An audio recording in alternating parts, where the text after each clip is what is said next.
Hello everyone, welcome to Math Nerd. Now no more fear of math. अब math से marks कम नहीं. तो guys I hope आपको इस चैनल पे हमारा कंटेंट बहुत ज़्यादा पसंद आ रहा है. तो आज की इस क्लास में हम डिस्कस करने वाले हैं class 9th maths chapter number 1 number systems. तो आज जो हमारा ये चैप्टर होने वाला है नंबर सिस्टम्स, इसमें हम देखेंगे एक्सरसाइज 1.5. बेसिकली ये जो पार्ट है हमारा, ये हमारा होने वाला है पार्ट नंबर 5. अभी तक हम पार्ट 1 से लेकर 4 तक डिस्कस कर चुके हैं with all the basic concepts, complete exercise NCERT की. अगर आपने नहीं देखा है वो पार्ट एक्सप्लेनेशन तो प्लीज़ आप उसे जरूर देखना. उस प्लेलिस्ट का लिंक हम डिस्क्रिप्शन बॉक्स में ऐड कर देंगे, जिसे आप देखना ना भूलें. तो आज जो हमारा डिस्कस होने वाले कॉन्सेप्ट्स, ये हम विद बेसिक कॉन्सेप्ट सारी चीज़ें डिस्कस करने वाले हैं. दूसरी चीज़ इसमें हम डिस्कस करने वाले हैं लॉज ऑफ एक्सपोनेंट्स. देखिए, अभी तक हमने 8th क्लास में भी लॉज ऑफ एक्सपोनेंट्स देखे हैं. वैसे अगर मैं बात करूं तो स्कूल में ये जो चैप्टर होता है हमारा, फाइनल एग्जाम में 10 मार्क्स में अप्रॉक्सीमेट पूछा जाता है. अब डिपेंड करता है, हर स्कूल में थोड़ा बहुत वेरिएशन हो जाता है, लेकिन ये बहुत सेकंड हाईएस्ट वेटेज वाला चैप्टर माना जाता है. सबसे ज़्यादा हाईएस्ट वेटेज वाला चैप्टर होता है पॉलिनोमियल्स, और देन सेकंड नंबर पे आता है नंबर सिस्टम्स, क्योंकि यहाँ बहुत सारे वेराइटी के क्वेश्चंस बनने के चांसेस होते हैं. अब हमने देखा है कि सर 9th क्लास में हमारे पास बहुत लिमिटेड एरिया होता है जहाँ से हम क्वेश्चंस मिलते हैं. मीन्स केस स्टडीज ढूंढने में बहुत दिक्कत होती है, असर्स एंड रीजन, एमसीक्यू. तो यहाँ पे आपको सारा कंटेंट मिलने वाला 9 to 12 कंप्लीट, तो बिल्कुल घबराने की जरूरत नहीं है. तो चलिए बिना टाइम वेस्ट के शुरुआत करते हैं आज की क्लास को. देखिए, पहले बात करते हैं लॉज ऑफ एक्सपोनेंट्स. देखिए, आपने 9th क्लास में पहले ही लॉज ऑफ एक्सपोनेंट्स पढ़ चुके हैं. पहला लॉ ऑफ एक्सपोनेंट जो था हमारा, हम बेसिक से स्टार्ट करते हैं. पहला लॉ ऑफ एक्सपोनेंट, देखो नाम से याद नहीं रखना है, प्रोडक्ट लॉ, ये लॉ, हमें उससे मतलब नहीं है. हमें सिंपली ये ध्यान रखना है कि कौन सी प्रॉपर्टी कब काम आती है और क्या होती है, राइट. तो पहला लॉ हमने देखा था कि a to the power m multiply with a to the power n, अगर दो नंबर्स मल्टीप्लाई में हैं जिनका बेस सेम है, बेस सेम होते हैं तो पावर क्या होती है, add. So you will write it as take the common base and powers are added. अब सेम बेस में जितनी भी मेरी प्रॉपर्टीज होती हैं, या तो होती है मल्टीप्लाई में एक्सपोनेंट्स में, या होती है डिवाइड में. एडिशन और सब्ट्रैक्शन में कोई प्रॉपर्टी नहीं होती, फिर से ध्यान रख लेना. सेकंड जो प्रॉपर्टी लॉ होता है मेरे पास, that is a to the power m divided by a to the power n. इसमें अगर हम देखें तो सेम बेस है तो डिवीजन में जाएगा a to the power m minus n. देखो यहाँ पे हम कंसिडर, कई बार आपने बुक में देखा होगा, यहाँ लिखा होता है such that m is greater than n. इसका मतलब है, देखो हम पावर को हमेशा पॉजिटिव बनाने की कोशिश करते हैं. तो हम ये मान के चल रहे हैं कि m जो है बड़ी पावर है और n जो है छोटी पावर है, तो बड़ी में से छोटी पावर सब्ट्रैक्ट होने ऊपर जा रही है. अगर नीचे वाली पावर बड़ी होती तो ऊपर वाली पावर नीचे सब्ट्रैक्ट होने आती, राइट. तो हम ऐसा लिखते हैं 1/a to the power n minus m. वैसे ये भी सही है, पावर नेगेटिव आ जाएगी, तो नेगेटिव पावर आती है उसको आप पॉजिटिव बाद में बना देना, कोई दिक्कत नहीं, ठीक है. नेक्स्ट थर्ड लॉ हमारा बोलता है, थर्ड लॉ है हमारे पास, दैट इज यहां पे हम देखें तो a to the power m multiply with b to the power m. जब बेस डिफरेंट हो उस टाइम पे पावर सेम होती है, और जब ऐसा होता है तो उस टाइम पे हम जानते हैं कि हम बोलते हैं कि a multiply with b to the power m, take the common power. Next आती है हमारे पास fourth law, that is a multiply with a power m divided by b power m can be written as a divided by b to the whole power m. तो अपन यहाँ पे ये भी बोल सकते हैं कि अगर सेम पावर होती है डिवीजन में, तो बेस को आप डिवीजन में लिख दो और पावर को common power as a whole power लिख दो. देन फिफ्थ वाला लॉ आता है a power m to the power n.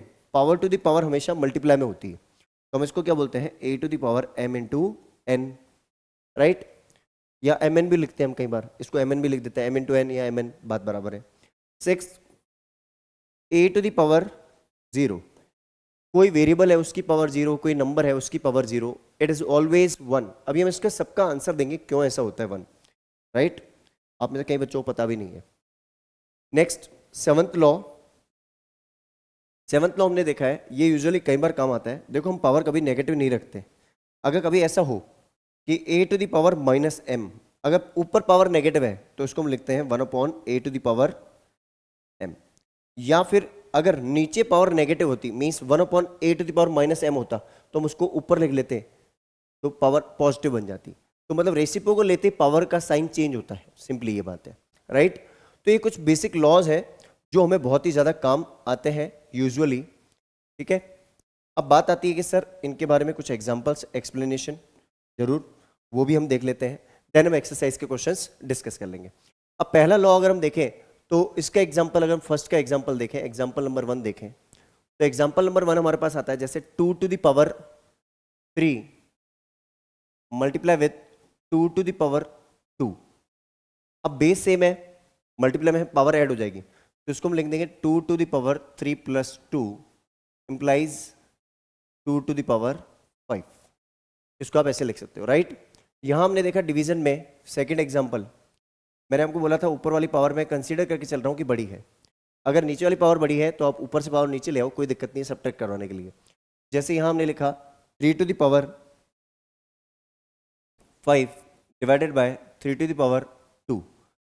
इसमें क्या हुआ, 3 सेम बेस है, पावर सब्ट्रैक्ट होगी, 5 minus 2 that implies 3 to the power 3, right.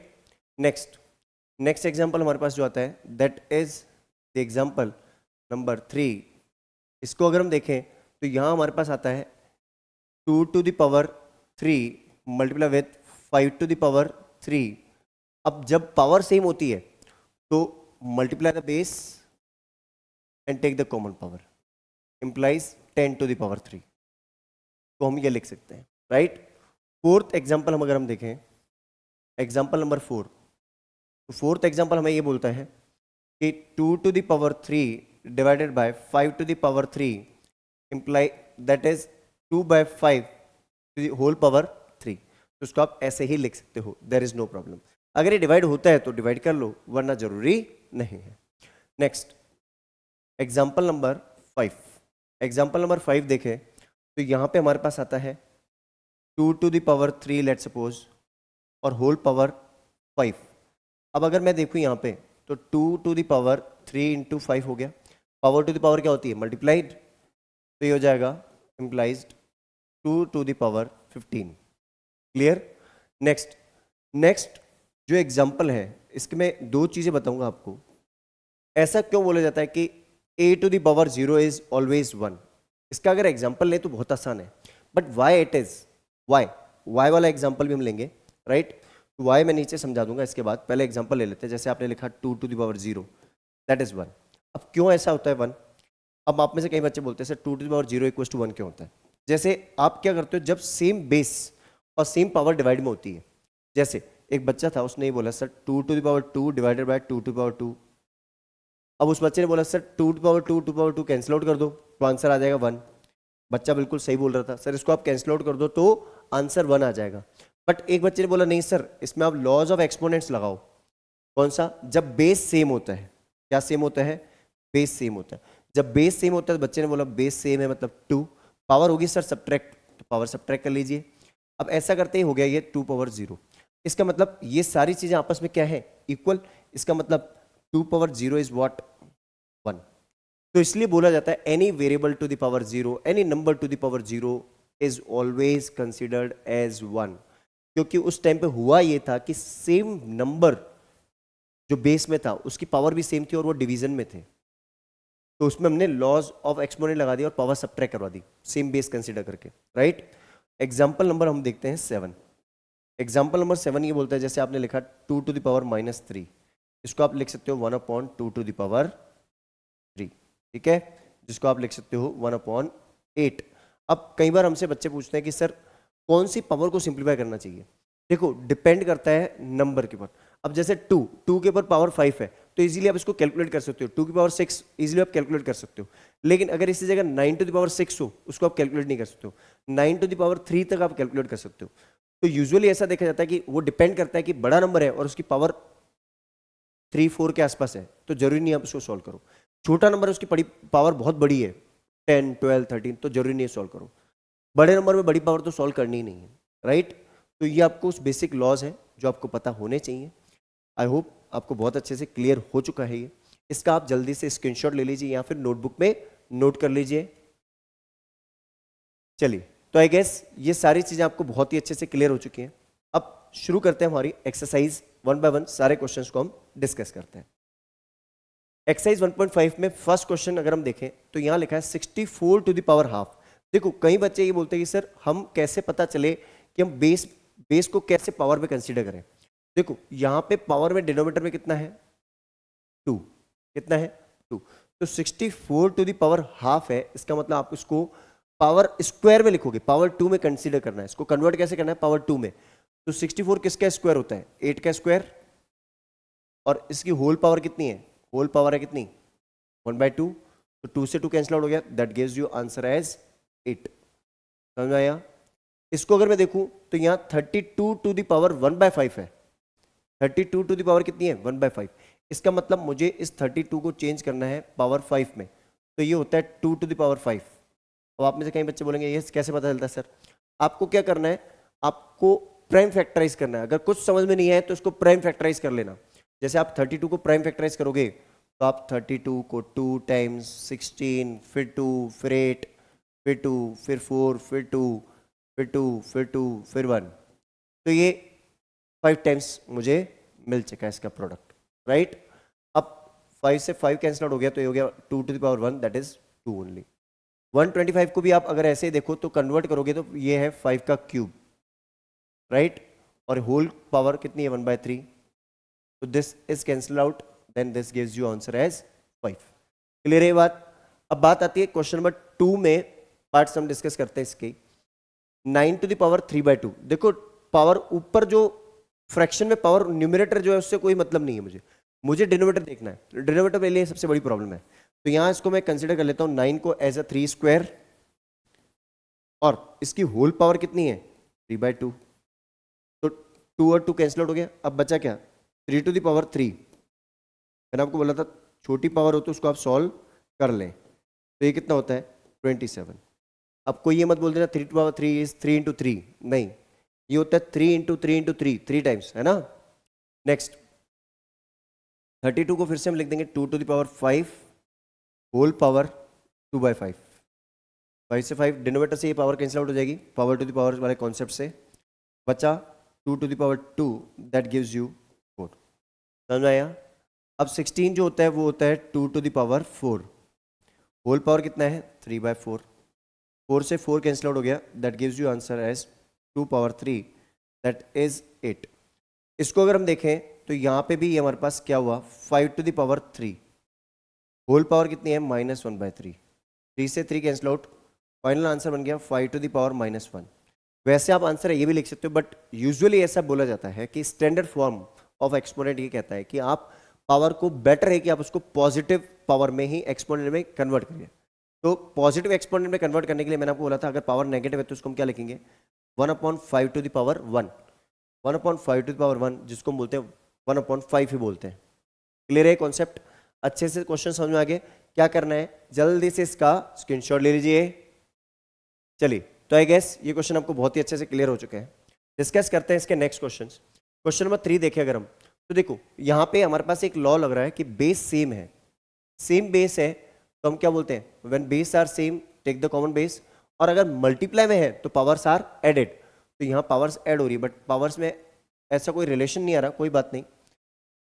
2 power 2/3 plus 1/5, अब पावर में एलसीएम लेंगे तो 2 पावर क्या बन जाएगा, एलसीएम हो गया 15, ठीक है, 3 इंटू 5 15, 5 उधर मल्टीप्लाई हो गया 10 प्लस 3, तो कहीं ना कहीं इसको अगर हम देखें 2 टू द पावर 13/15।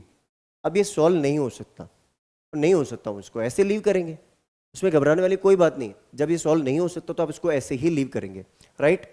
अब इधर अगर हम देखें तो यहाँ पे एक लॉ हमने पढ़ा था, that is a/b to the power whole power m।